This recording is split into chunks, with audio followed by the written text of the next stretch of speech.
Oke, halo Sobat Kincir, balik lagi bareng gua Rendra di konten breakdown review. Dan kali ini gue pengen ngomongin series terbaru dari HBO berjudul The Last of Us. You trust me?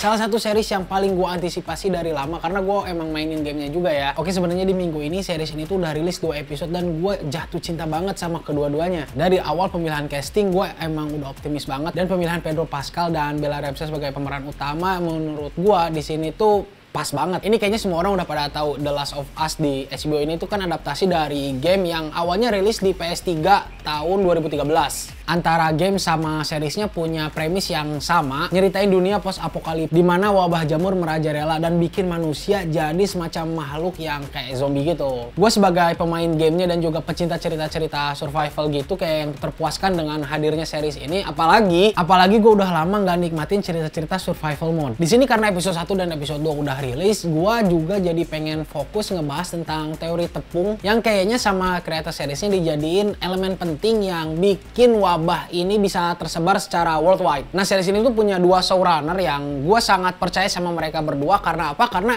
yang satu adalah director dari gamenya sendiri dan yang satu lagi adalah showrunner dari series Chernobyl. Kenapa gue percaya banget sama 2 orang ini? Yang pertama Neil Druckmann yang sebelumnya jadi creative director buat gamenya dan juga jadi co-presiden buat developer gamenya Naughty Dog. Gue sangat salut sama dia karena dia bisa menciptakan kisah zombie yang fresh tapi juga bener-bener bisa relate karena ada unsur scientific yang bener-bener nyata. Mungkin kayaknya penonton seriesnya yang juga nyari-nyari tahu di internet udah familiar sama jamur cordyceps yang jadi penyebab dari wabah yang ada di The Last of Us ini. Dan setelah gue nonton interview si Neil Druckmann ini, katanya dia tuh terinspirasi bikin kisah The Last of Us setelah dia nonton dokumenter tentang jamur yang bisa menguasai serangga. Nah, di sisi lain yang satunya si Craig Mazin yang sebelumnya punya proyek Chernobyl, gue sangat salut sama dia karena Chernobyl ini adalah cerita yang sebenarnya based on real life kan, terus nggak ada unsur horor yang supernaturalnya gitu, tapi di setiap episodenya gue bisa ngerasain tegang dan ketakutan yang dirasain sama karakter, padahal kan ini kayak bukan horor sama sekali. Nah, pengalaman Craig Mazin ini kayaknya diterapin di The Last of Us series dan memasukkan teknik yang sama di mana dia bikin situasi yang mencekam padahal di situ belum ada unsur monster,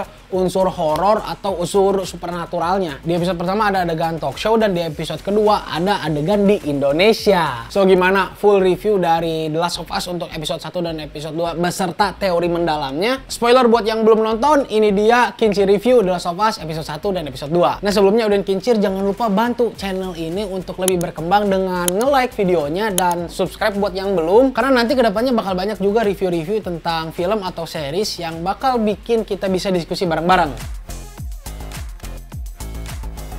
Oke, kalau dari cerita episode 1 dan episode 2 dibuka dengan cara yang cukup beda dengan gamenya. Kayak yang udah gue bilang, episode pertama itu dibuka dengan talk show di tahun 1968 di mana ada salah satu profesor yang baru memperkenalkan ancaman buat dunia, yaitu ancaman jamur yang sebenarnya audiens di situ kayak yang ngeremehin. Gue suka banget gimana konflik di dalam dialog itu nyinggung soal konflik di dunia nyata, yaitu konflik soal climate change. Gimana kalau dunia udah sedikit lebih hangat dan bikin jamur yang sebenarnya nggak bisa hidup di tubuh manusia berevolusi dan bisa tahan sama suhu yang lebih tinggi. Dialog-dialog kayak gini yang sebenarnya nggak ada tensi horornya tapi bisa bikin penonton tegang karena masalah yang ada di cerita adalah masalah yang relevan banget buat kita sebagai penonton. Base dari situ kita time jump ke tahun 2003 di mana ada Joel dan juga Sarah yang hidup bersama bareng sang paman Tommy. Dan kayak yang udah gue bilang, di sini ada teori tepung terigu di mana ini jadi bagian cerita yang cukup krusial di episode 2. Dan buat yang belum ngeh, di episode pertama ini si Joel sama si Sarah ini kayak yang benar-benar dihindarkan dari segala makanan yang mengandung tepung atau terigu. Yang mana di episode 2 kita tahu penyebaran pertama dari wabah ini itu terjadi di pabrik tepung terigu di Indonesia. Nah, pertama waktu si Sarah mau bikin sarapan, dia kehabisan bahan untuk bikin pancake. Kedua, waktu pasangan tetangga nawarin biskuit yang mana si Joelnya lagi diet Atkin. Terus waktu Sarah pulang sekolah dan menyambangi tetangganya, dia ditawarin kue. Tapi dia nolak karena dia nggak suka kismis. Terus pas udah di rumah si Joel itu udah janji kan mau beli kue buat acara ulang tahunnya. Tapi si Joelnya lupa. Menurut gue dengan 4 kali ditis kayak gini dan dengan konfirmasi penyebaran pertamanya ada di pabrik tepung terigu di Indonesia, teori soal cepatnya penyebaran wabah yang diakibatkan dari ekspor tepung terigu kayaknya bisa dibilang iya sih. Terus kita lanjut ke adegan kematiannya Sarah yang sebenarnya gue udah tahu kejadiannya bakal gimana karena gue udah mainin gamenya, tapi gue tetap sedih karena ada tambahan dimana kita mengikuti keseharian Sarah. Acting Nico Parker dan Pedro Pascal di adegan ini benar-benar bikin gue nangis. Move on 20 tahun kemudian ada sedikit perubahan karena di gamenya itu kan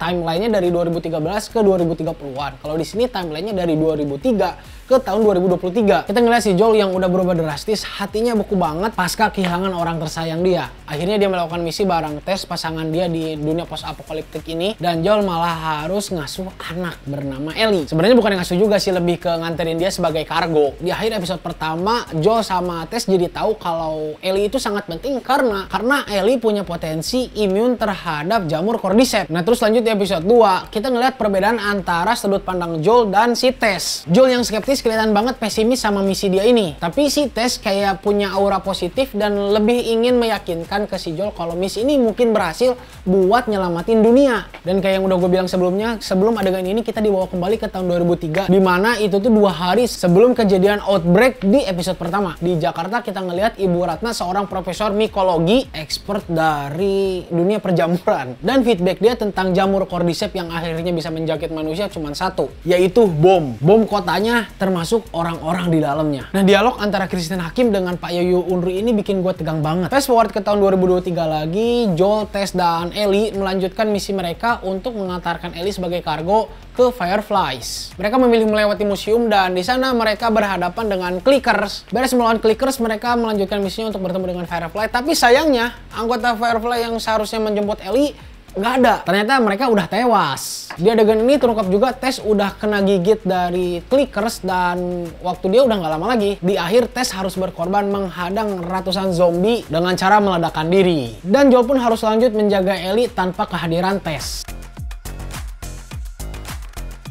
Ngomongin hal yang gue suka, udah gue bilang sebelumnya, di sini perubahan-perubahan yang dibuat bukan bikin ceritanya mengawang-awang, tapi bikin ceritanya lebih kaya dan lebih relate sama kita, entah buat penonton baru atau buat penikmat gamenya. Yang utama adalah misi si Joel di sini dibuat lebih personal, gak semata-mata transaksional karena dia pengen dapetin senjata, tapi dia jadi punya motif karena dia ingin balas dendam ke orang yang udah nyiksa Tess. Dia ingin dapetin Aki buat nyari adiknya Tommy. Tambahan lainnya, monster di Last of Us versi series ini lebih advance karena mereka punya hive mind. Hive mind itu adalah konsep di mana satu makhluk itu bisa terkoneksi dengan makhluk-makhluk sejenis lainnya. Kita dapat demonstrasinya di adegan akhir episode 2, di mana waktu Joel nembak satu zombie yang udah sekarat, zombinya langsung nyambung sama jamur-jamur di bawah tanah. Jamur ini langsung ngirim sinyal ke monster-monster lain yang ada di luar, dan mereka semua kayak langsung gitu, di area tersebut bakal ada mangsa yang bisa dimakan. Ini bikin monster di The Last of Us versi series jauh lebih berbahaya menurut gua. Nah, perubahan yang signifikan di sini tuh si jamur di dalam game menyebarnya lewat udara, si spore ini. Tapi di sini diubah jadi tendril yang menjulur dari mulut gitu. Dan ini adalah perubahan yang brilian banget. Gak cuman bikin zombie di tahap awalnya lebih nyeremin, tapi menurut gue ini lebih masuk akal aja. Kalau soal teknis, HBO kan gak usah diragukan lagi. Dari segi musik, dari segi set dekorasi, dari segi pemilihan aktor. Dari awal kemunculan Bella Ramsey gue suka banget karena dia benar-benar ngebawa aura si Ellie yang ada di game. Walaupun banyak banget orang yang mengomentari kalau penampilan fisiknya Bella Ramsey nggak mirip sama Ellie di game. Tapi itu bagi gue bukan masalah karena yang penting menurut gue adalah pembawaan dia. Dan Bella Ramsey sukses banget memerankan Ellie. Hal lain yang gue suka dari series ini adalah penggambaran Joel sama Tess yang sebenarnya udah punya pengalaman 20 tahun di dunia post apokaliptik ini. Tapi meskipun begitu, pas mereka dihadapin sama Clicker, waktu mereka nembak, tembakannya nggak auto headshot. Hal-hal kayak gini yang bikin gue lebih berempati sama perkembangan karakternya si Joel dan Tess di cerita. Dan di sini gue juga mau ngasih pujian tambahan buat Anna Torv sebagai pemeran Tess, yang menurut gue bikin karakter dia di The Last of Us jadi lebih hidup. Apalagi kematiannya beda banget sama di game. Kalau di game itu pas si Tess mati, si Joel sama si Ellie-nya kayak langsung move on gitu kan, nggak ada sedih-sedihnya gitu. Nah tapi di seriesnya walaupun si Joel tetap dingin dan langsung pergi pas tahu kalau si Tess udah kegigit, tapi dari ekspresi muka Joel dan si Tess ini bikin gue langsung terenyuh. Pas si Tess mau mati kan dia kayak langsung disamperin sama salah satu monster. Matinya dibikin dramatis, dia pengen nyalain korek tapi nggak nyala-nyala. Satu monsternya nyamperin dan langsung nyium dia. Bagi sebagian orang, adegan ini mungkin terkesan lebay. Tapi menurut gue adegan ini adalah demonstrasi yang ngeliatin gimana kalau satu orang orang udah terkena jamur Cordyceps, perilaku mereka udah mulai dikendaliin sama si jamurnya. Nggak cuma secara personal, tapi juga udah mulai terkoneksi sama monster-monster lainnya. Buktinya pas si monster ini mau nyium si Tess kayak diem aja kan. Dan teknik show don't tell diterapkan di series ini nggak cuma di adegan tadi, tapi di adegan-adegan lainnya. Dan itu bikin series ini jadi lebih memuaskan.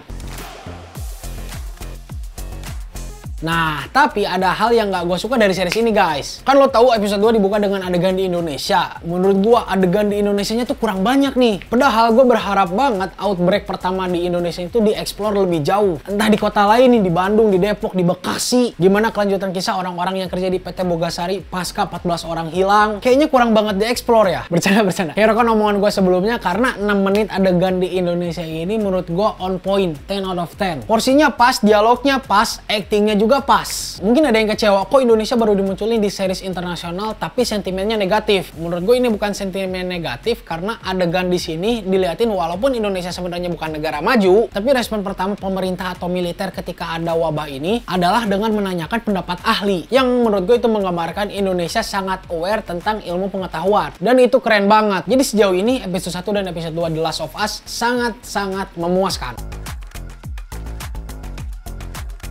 So, secara overall, gue berani bilang series ini adalah adaptasi dari game terbaik yang dibawa ke live action. Salut banget sama HBO dan kreator dari seriesnya bisa bikin cerita yang sangat kaya dari game The Last of Us. Nggak jadi setengah-setengah, tapi jadi lebih kaya lagi. Entah dari pengembangan karakter, entah dari asal-usul wabahnya, entah dari actingnya, termasuk sound design-nya. Gue di sini penasaran banget sama kelanjutan ceritanya. Bakal ada perubahan apa lagi nih dari seriesnya? Ini nih yang jarang-jarang dirasain sama gamers yang game favoritnya diadaptasi ke series. Nah, kalau bicara soal rating, di sini gue kasih nilai 9/10 karena gue belum nonton sampai tamat kan. Tapi ini layak banget ditonton buat lo yang main gamenya ataupun yang enggak. Tapi kalau menurut lo sendiri gimana nih? The Last of Us episode 1 dan episode 2 memuaskan nggak nih? Coba tulis pendapat lo di kolom komentar. Dan karena kedepannya gue juga bakal nge-review episode 3 dan seterusnya dari serial The Last of Us, biar nggak ketinggalan langsung aja subscribe channel Kincir Cinema Club. So, segitu dulu review dari The Last of Us episode 1 dan episode 2. Rendra pamit dan see you in the next video.